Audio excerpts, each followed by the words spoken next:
From one troubled tech titan to a slew of others making headlines this week. Let's start with Facebook announcing today its privacy settings easier to find, apparently, following criticism over privacy controls or lack thereof.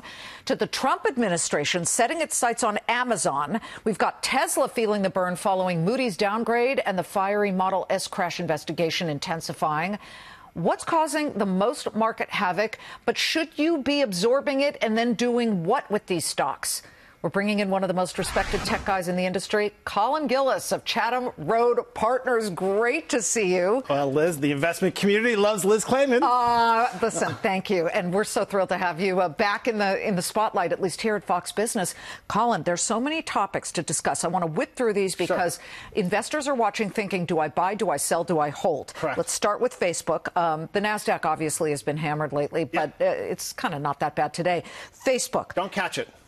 Right? Meaning what? There's still plenty of bad news on the horizon for Facebook. And the concern is not only the government regulatory scrutiny that's going to happen, particularly probably on April 10th when the CEO testifies, but you have to be concerned about the slowdown in growth in active users. It was the slowest sequential growth in active users ever in the company's history last quarter, 2.2%. And if that growth flatlines or turns negative in the April quarter when they print results, that means you're going to have another 20 points of downside. And also, people are doing the hashtag dump Facebook, get rid of it. Do you expect that we would see a reversal of the slowdown and make it an actual cutting of people? You know, and it's a fantastic point, and it's a critical one because average revenue per user for Facebook is a little north of $6. Average revenue of a North American user is north of $26. So those users in North America are much more profitable to the company. And so if you see people removing their accounts or just cutting down their engagement,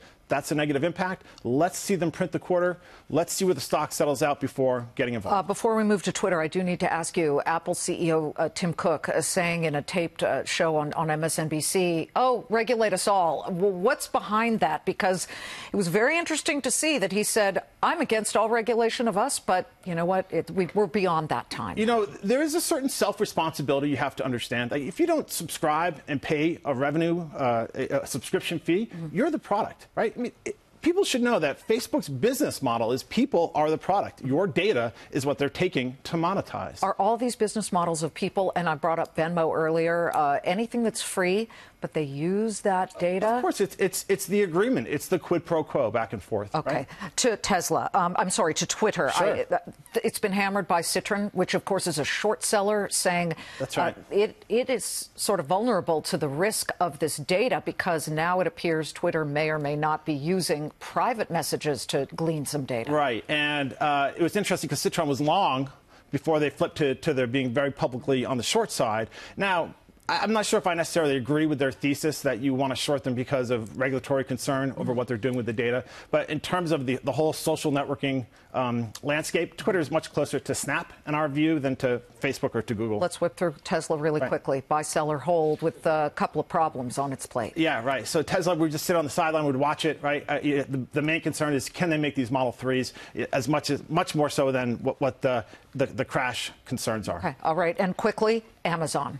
Yeah, I'd be buyer right here, right? I wouldn't be concerned about Trump, right? It's something that, you know, clearly he wants to have it in the crosshairs, but once you get hooked into Amazon's ecosystem and you're a prime user, you don't mind if you have to pay taxes. That's called sticky. So at 4% cheaper today? That's right. You'd step right in here. Colin, good to see you. Yeah, good to see you. Will you come back? I will, Liz. Okay, Colin Gillis, great to have you and glad to see you looking so well.